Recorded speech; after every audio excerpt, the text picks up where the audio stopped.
एक मध्यम परिवार के एक लड़के ने 10वीं की परीक्षा में 90% अंक प्राप्त किए।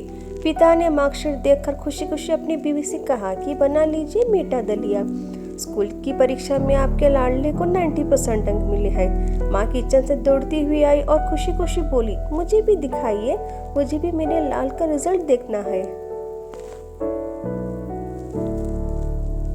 उसी बीच लाडला फटक से बोला, बाबा उसे रिजल्ट कहाँ दिखा रही हो? क्या वह पढ़ लिख सकती है? वो तो अनपढ़ है। आंखों को पल्लू से छुपाती हुई माँ दलिया बनाने चली गई। यह सब पिता ने देखा और कहा, हाँ बेटा, तूने बिल्कुल सही कहा। हमारी जब शादी हुई तो 3 महीने के अंदर ही तुम्हारी माँ गर्भवती हो गई। मैंने सोचा शादी के बाद ही कहीं घूमने नहीं गए, एक दूसरे को ठीक से समझ भी नहीं पाए। चलो इस बार ऑपरेशन करवाते हैं, आगे चांस लेते हैं। लेकिन तुम्हारी माँ ने जोर देकर कहा, नहीं घूमना फिरना और आपस में समझना। यह सब कुछ बाद में फिर तेरा जन्म हुआ। वो अनपढ़ थी ना। जब तू घर में था तो उसे दूध बिल्कुल पसंद नहीं था। उसने तुझे स्वस्थ बनाने के लिए हर दिन 9 महीने तक दूध पिया, क्योंकि वो अनपढ़ थी ना।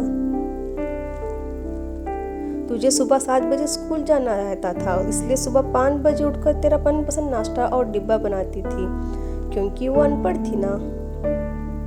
जब तुम रात में पढ़ते पढ़ते सो जाते तो वह आकर तुम्हारी कॉपी और किताब बस्ते में भरकर तुम्हें बिस्तर पर सुलाती थी और उसके बाद ही सोती, और रात में बार बार जाकर तुम्हें उड़ानी के धकती थी, क्योंकि वो अनपढ़ थी ना। बचपन में तुम ज्यादातर समय बीमार रहते थे, तब वो रात रात भर जगकर भी सुबह जल्दी उठती थी और काम पर लग जाती थी, क्योंकि वो अनपढ़ थी ना। तुम्हारे लिए ब्रांडेड कपड़े लाने के लिए मेरे पीछे पड़ती थी और खुद सालों तक एक ही साड़ी पर रहती थी, क्योंकि वो अनपढ़ थी ना। ये सब सुनकर लाडला रोते रोते अपनी माँ से लिपट कर बोलता है, माँ मुझे तो कागज पर 90% अंक मिले हैं, लेकिन आप मेरे जीवन को 100% बनाने वाली पहली शिक्षक हो। माँ मैं आज भी आश्चर्यचकित हूँ। अब आपके पास PhD के ऊपर भी ऊंची डिग्री है, क्योंकि आज मैं अपनी माँ के अंदर छुपे हुए डॉक्टर, शिक्षक, वकील, ड्रेस डिजाइनर, बेस्ट कुक, इन सभी के दर्शन कर लिए। माँ मुझे क्षमा कर दीजिए।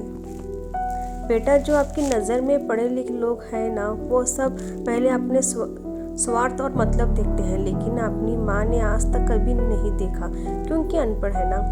वो खाना बनाकर हमें परोस कर कभी कभी खुद खाना ही भूल जाती है। इसलिए मैं गर्व से कहता हूँ कि तुम्हारी माँ अनपढ़ है। अगर पसंद है तो प्लीज़ सब्सक्राइब, आप लाइक करिएगा।